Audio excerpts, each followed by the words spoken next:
नमस्कार तथा सुप्रभात। काया कैरनमा तपाईलाई साथी जानुका दुवाडीसँगै मिलन तिमिल सिन्हाको स्वागत छ।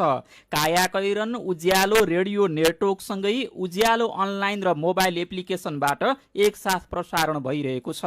आज 2078 साल असोज 2 गते शनिबार भदौ शुक्ल पक्षको द्वादशी उपरान्त त्रयोदशी तिथि सन् 2021 सेप्टेम्बर 18 तारिक। काया कैरन सुरु गरौं मुख्य खबरका शीर्षकहरूबाट। खोप सहज हुँदै जाँदा कोरोना विरुद्धको लडाईँमा राज्य र नागरिकको मनोबल बढ्दो, सीमानाकामा भइरहेको लापरवाहीले कोरोनाको नयाँ भेरिएन्ट भित्रने डर। महँगीका कारण थोरै आम्दानी भएकालाई छाक टार्नै मुस्किल, सहुलियत पसल झारा टार्ने खालको, चिनीको मौजदात दशैंसम्मलाई मात्र। गाउँघरमै कृषि उद्यम गरेर स्वरोजगार बन्ने युवाको संख्या बढ्दै, लमजुङका युवा बाख्रा पालनबाटै मनज्ञ आम्दानी गर्न सफल। अहिले यो वर्ष मैले 3 लाख जतिको चाहिँ बाख्रा व्यापार गरेँ। अफगानिस्तानको काबुलमा भएको ड्रोन आक्रमणमा 10 जना निर्दोष नागरिक मारिएको पुष्टि, अमेरिकी सेनाद्वारा क्षमायाचना। र त्रिदेशीय क्रिकेट श्रृङ्खलामा नेपाल अमेरिकासँग 6 विकेटले पराजित। महिला एसियन कप छनौटमा नेपालले आज फिलिपिन्ससँग खेल्दै। काया कैरनमा अब खबरको सिलसिला। नेपालमा कोरोना विरुद्धको खोपको उपलब्धता सहज हुँदै गएको छ। अहिलेसम्म 55,07,380 नागरिकले पूर्ण खोप लगाइसकेका छन्। हिजो चीनबाट 44 लाख डोज भेरोसेल खोप आइपुगेको छ। खोप सहज हुँदै जाँदा कोरोना विरुद्धको लडाईँमा राज्य र नागरिकको मनोबल पनि बढेको छ। अहिलेसम्म 20% नागरिकले पूर्ण खोप पाइसकेका छन्। अब ताप्लेजुङ, सोलुखुम्बु, रसुवा, सङ्खुवासभा, मुगु, रसुवा, जुम्ला, हुम्ला, डोल्पा, बाजुरा र दार्चुलामा खोप अभियान सञ्चालन हुनेछ। खोप शाखा प्रमुख सागर दाहालले काठमाडौँ, भक्तपुर, ललितपुर, मकवानपुर, रामेछाप, सर्लाही र अछाममा 40 वर्षभन्दा माथिका नागरिकलाई खोप दिने बताउनुभयो। यस्तै काभ्रे र चितवनमा 35 वर्षभन्दा माथि र अरू जिल्लामा 55 वर्षभन्दा माथिका नागरिकलाई खोप दिइनेछ। दाहालका अनुसार खोप लगाउन छुट भएका 18 वर्षभन्दा माथि उमेरका विद्यार्थी, अग्रपङ्क्तिमा खटिएका, अति आवश्यक सेवा, शिक्षक, पर्यटक क्षेत्रकालाई पनि खोप दिने योजना रहेको छ। यसैबीच नेपालमा डेल्टा प्लस सहित भेरिएन्ट अफ कन्सर्नका रूपमा अल्फा र डेल्टा भेरिएन्ट तथा भेरिएन्ट अफ इन्टरेस्टका रूपमा कप्पा भेरिएन्ट पुष्टि भइसकेको छ।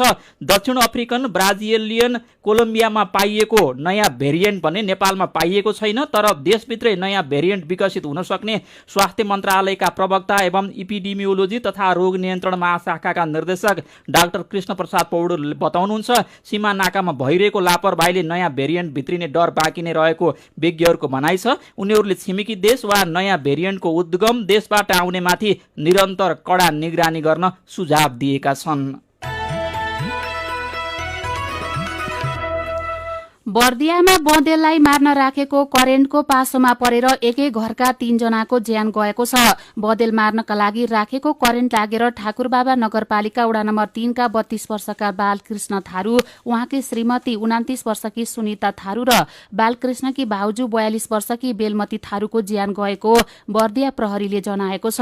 गैराती 10 बजेतिर 1 जनालाई करेन्ट लागेको र बचाउने क्रममा अरू 2 जनालाई पनि करेन्ट लागेर ज्यान गएको हो। पासो थाप्ने 83 वर्षका राजबहादुर शाहीलाई प्रहरीले पक्राउ गरेको छ। कोरोना भाइरस कोभिड-19 को महामारीका कारण धेरैले रोजगारी गुमाएका छन्। ज्याला मजदुरी गरेर जीवन चलाउनेहरू पनि कामविहीन छन्। कोभिड महामारीका कारण थलिएको अर्थतन्त्र तङ्ग्रिएको छैन, अर्थात् आम्दानी बढेको छैन।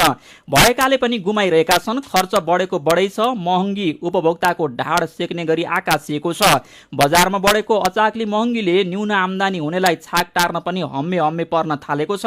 तरकारीदेखि खाद्यान्नसम्मको भाउ बढ्दा उपभोक्ताको भान्सा पनि महँगिएको छ। भान्सामा दैनिक प्रयोग हुने तेल, चामल, दाल, आटा, मैदा, चिनी, आलु लगायत तरकारी महँगिएको छ। दैनिक उपभोग्य वस्तुको मूल्य वृद्धि हुँदा न्यून आम्दानी हुने, ज्यालादारी गरेर घर व्यवहार चलाउने र विद्यार्थी बढी मर्कामा परेका छन्। नागरिकले चाडपर्वमा विशेष छुट पाउन् भनेर सरकारले हिजोदेखि सहुलियत पसल सुरु गरेको छ। तर करिब 3 करोड नागरिकका लागि जम्मा 84 वटा आउटलेटमा सहुलियतका सामान राखिएको छ। खाद्य व्यवस्था तथा व्यापार कम्पनीले 39 जिल्लाका 43 आउटलेट, साल ट्रेडिङ कर्पोरेसनले 32 आउटलेट र दुग्ध विकास संस्थानले 9 आउटलेटबाट आउटलेटबाट आफ्ना सामानमा छुट दिएका छन्। छुटमा बिक्री हुने केही खाद्यान्नको मौजुदात हेर्दा सहुलियत पसल औपचारिकतामा मात्रै सीमित देखिन्छ। उद्योग वाणिज्य तथा आपूर्ति मन्त्रालयले चिनीमा प्रति किलो 5 रुपियाँ छुट दिने घोषणा गरे पनि मौजुदातको अवस्था दयनीय छ। चिनीको खपत दशैंभन्दा पनि तिहार र छठमा बढी हुने गर्छ, तर तिहार र छठका लागि चिनीको मौजुदात रित्तिँदैछ। झारा टार्ने किसिमका सहुलियत पसल भनेर आजको कान्तिपुरले खबर छापेको छ। कायाकैरनमा रिपोर्टसँगै खबरको सिलसिला बाँकी नै छ, सुन्दै गर्नुहोला। उज्यालो रेडियो नेटवर्कसँगै उज्यालो अनलाइन र मोबाइल एप्लिकेसनमा प्रसारण भइरहेको कायाकैरनमा तपाईलाई फेरि स्वागत छ। यतिन्जेल हामीले खोप सहज हुँदै जाँदा कोरोना विरुद्धको लडाईँमा राज्य र नागरिकको मनोबल बढ्दो, सीमा नाकामा भइरहेको लापरवाहीले कोरोनाको नयाँ भेरिएन्ट भित्रने डर कायमै, बर्दियामा बँदेललाई मार्न राखेको करेन्टको पासोमा परेर एकै घरका 3 जनाको ज्यान गयो, महँगीका कारण थोरै आम्दानी भएकालाई छाक टार्ने मुस्किल लगायतका खबर प्रस्तुत गर्यौं। अब बाँकी प्रसंग। छाना माना र नानाको जोहो गर्न मुङलान भासिनेको कमी छैन, तर विदेशको दुःख हन्डर सम्झेर विदेश छोडी गाउँ फर्केर यहीँको पाखा पखेरीमा सुन्दर भविष्य खोज्नेको संख्या पनि बढ्दो छ। लमजुङमा पनि विदेशबाट फर्किएका साथै स्वदेशमा रहेका युवाहरू कृषि उद्यम गरी गाउँघरमै स्वरोजगार बनेका छन्। लमजुङका उज्यालो सहकर्मी श्याम शीतल परियारको रिपोर्ट। लमजुङ दोर्दी गाउँपालिका 3 श्रीमन्ज्याङका धनबहादुर गुरुङले भारतीय भूमिमा 10 वर्ष र मलेसियामा 9 महिना श्रम पसिना बगाउनु भयो। लामो समयसम्म पराई देशमा श्रम पसिना त बग्यो, तर उहाँको आर्थिक स्थिति भने माथि उठ्न सकेन। त्यसपछि उहाँ गाउँ नै फर्कनु भयो। गाउँ त फर्कनु भयो, तर आम्दानीको कुनै स्रोत नभएपछि परिवारको गुजारा चलाउनै निकै सकस भयो उहाँलाई। घरको चुल्हो बाल्नका लागि गाउँलेहरूबाट खसी बोका खरिद गरी उहाँले गाउँ बजारी क्षेत्रमा बिक्री गर्न थाल्नुभयो। यसबाट राम्रै कमाई भयो। त्यसपछि उहाँलाई मनमा लाग्न थाल्यो बाख्रा पालनबाट राम्रो कमाई हुने रहेछ, आफै बाख्रा पालन किन नगर्ने। बाख्रा पालनबाट राम्रो धन कमाउन सकिने आशाका साथ श्रीमन्ज्याङ कृषि फर्म दर्ता गरी अहिले उहाँ व्यावसायिक बोयर बाख्रा पालनमा रम्नु भएको छ। उहाँले 2071 सालबाट बाख्रा पाल्न सुरु गर्नु भएको हो। यस व्यवसायबाट वार्षिक 5 लाख हाराहारीमा आर्थिक कारोबार हुने गरेको उहाँ बताउनुहुन्छ। उहाँको फर्ममा अहिले बोयर, जमुना पारी, खरी र बिटल जातका बाख्रा पालिएका छन्। 50 को हाराहारीमा छ। सानो माउ पाठा पाठी गरेर ब्याड बोका गरेर बाख्रालाई चाहिँ नि हाम्रै गाउँमै बसेर 2-4 पैसा जीवन गुजारा चलाउनलाई चाहिँ नि सहिलो हुने रहेछ। लमजुङका कुलप्रसाद श्रेष्ठले पनि व्यावसायिक बाख्रा पालन गर्नु भएको छ। विगतमा निर्वाहमुखी ढंगले बाख्रा पाल्दै आउनु भएको उहाँले अहिले व्यावसायिक बाख्रा पालनबाट राम्रो कमाउँदै आउनु भएको छ।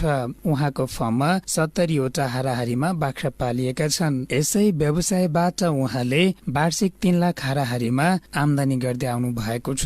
अहिलेसम्म 75 बाट अहिलेसम्म आइपुग्दा मैले वार्षिक रूपमा सुरुको अवस्थामा निर्माणको चरण र खरिदको चरण भएको हुनाले पैसाको मुख देख्न गाह्रो भयो। अहिले यो वर्ष मैले 3 लाख जतिको चाहिँ बाख्रा व्यापार गरेँ, बिक्री गरेँ। यो बाख्रा पालनबाट हामीले गाउँमा बसेर गाउँको मिल्किएका पाखा रेखालाई सदुपयोगमा ल्याएर उन्नत जातका घाँसहरू लगाउँदै गयौँ भने हामीले यस बाख्रा पालन क्षेत्रबाट राम्रै आम्दानी गरेर घर परिवार समाजको सामुन्ने कृषिसँग जोडिने युवालाई कृषिमा लक्षित बनाउनको लागि सहज गर्न सकिन्छ भनी म चाहिँ ठोक्क गरेर भन्न सक्छु। श्रीमन्ज्याङकै शीतल घिमिरेले पनि मनज्ञ कमाउन सकिने सम्भावना देखेर घर गाउँमै कृषि उद्यम सुरु गर्नु भएको छ। उहाँले टिमुरे कृषि तथा पशुपक्षी फर्म दर्ता गरी व्यावसायिक रूपमा बाख्रा पालनका साथमा कुखुरा, बच्चाई र टर्की पाल्दै आउनु भएको छ। विदेशमा भन्दा स्वदेशमै दुःख गर्न सके घर गाउँमै स्वरोजगार बनी आम्दानी गर्न सकिने उहाँ बताउनुहुन्छ।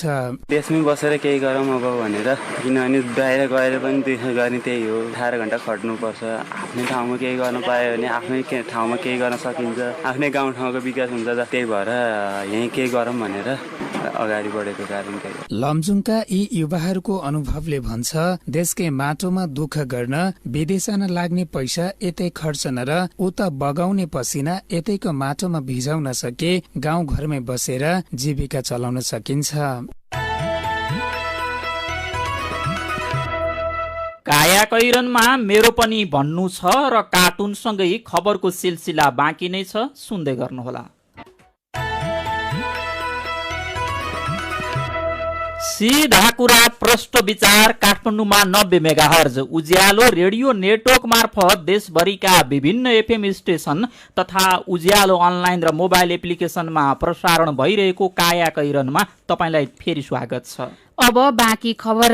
अदालतले कैद सजाएर क्षतिपूर्तिको फैसला सुनाएका संगठित मानव तस्करीका मुख्य अभियुक्तलाई प्रहरीले पक्राउ लगत्तै छाडेको तथ्य खुलेको छ। जिल्ला प्रहरी कार्यालय दाङका एसपी गणेश चन्दले गम्भीर प्रकृतिको फौजदारी कसुरमा कैद सजाय तोकिएका टोपबहादुर जेसीलाई शक्ति केन्द्रको दबावमा छाडेका हुन्। जेसी नछुटेको भए दाङका 3 सहित 7 नेपाली बेपत्ता हुने थिएनन्। अवैध बाटोबाट अमेरिका जाने क्रममा गएको असार 7 गते क्यारेबियन सागरमा भएको डुङ्गा दुर्घटनामा परेर उनीहरू हराएका थिए। टोपबहादुर मध्यपश्चिमका युवालाई अवैध रूपमा अमेरिका छिराउने संगठित मानव तस्करीको गिरोहका मुख्य सदस्यका रूपमा प्रहरीले पछ्याइरहेका व्यक्ति हुन्। पक्राउ परेर पनि छुटेपछि अभियुक्तले अमेरिका पठाउने भन्दै 7 नेपालीलाई हिँडाएका थिए। कोलम्बिया स्थित क्यारेबियन सागरमा दुर्घटनामा परेर उनीहरू हराएको 87 दिन बितिसक्दा पनि अवस्था थाहा हुन सकेको छैन। यसैबीच अफगानिस्तानमा अलपत्र 34 नेपालीलाई आज उद्धार गरेर स्वदेश ल्याइने भएको छ। अफगानिस्तानको अवस्था अझै सहज नभएपछि त्यहाँ रहेका बाँकी नेपालीलाई ल्याउन लागि हो। गैरकानूनी रूपमा अफगानिस्तान छिरेका उनीहरूलाई फर्काउन नयाँ दिल्ली स्थित नेपाली दूतावासले समन्वय गरिरहेको छ। निजी विद्यालयमा कार्यरत थोरै शिक्षकले मात्रै कोरोनाको अवधिमा 100% पारिश्रमिक पाएका छन्। धेरैलाई 25 देखि 60% सम्म तलब दिएर काममा लगाइएको संस्थागत विद्यालय शिक्षक युनियनका अध्यक्ष होम कुमार थापाले बताउनु भएको छ। पहिलो लकडाउनमा 1200 भन्दा धेरै शिक्षक निष्कासनमा परे। यसपालि चाहिँ कुनै कुनै विद्यालयमा मात्रै निष्कासन गरिएको छ। उहाँले भन्नुभयो तलब नपाउनेको संख्या धेरै छ। अनलाइन कक्षा सञ्चालन गरेर अभिभावकसँग पूरा शुल्क लिए पनि निजी विद्यालयका सञ्चालकले लकडाउनको बहानामा तलब नदिएको शिक्षकहरूको गुनासो छ। विद्यालय सञ्चालक विरुद्ध जिल्ला प्रशासन र संस्थागत विद्यालय शिक्षक युनियनमा उजुरी परेको छ।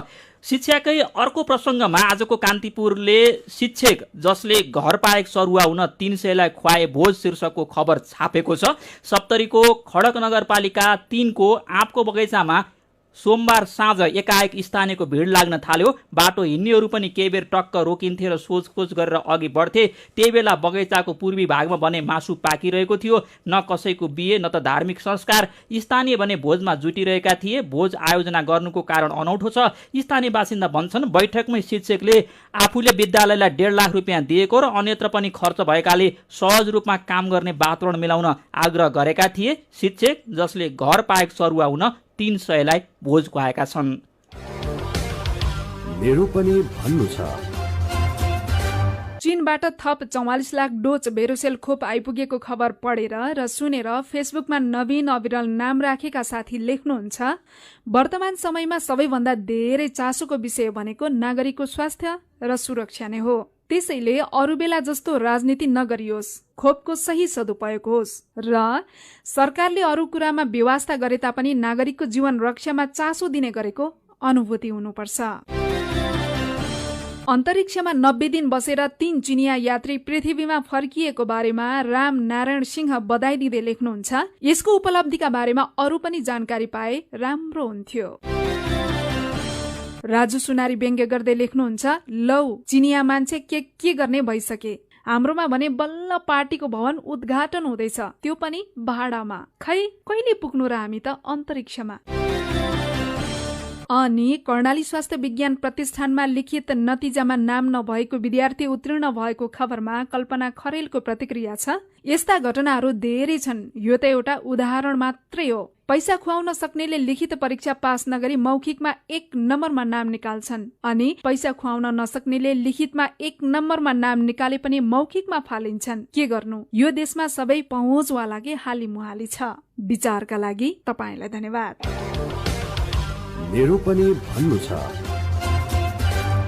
मेरो पनि भन्नु छ प्रस्तुत गर्दै हुनुहुन्थ्यो साथी सुजता सुनुवार। काया कैरनमा अब विदेशको खबर।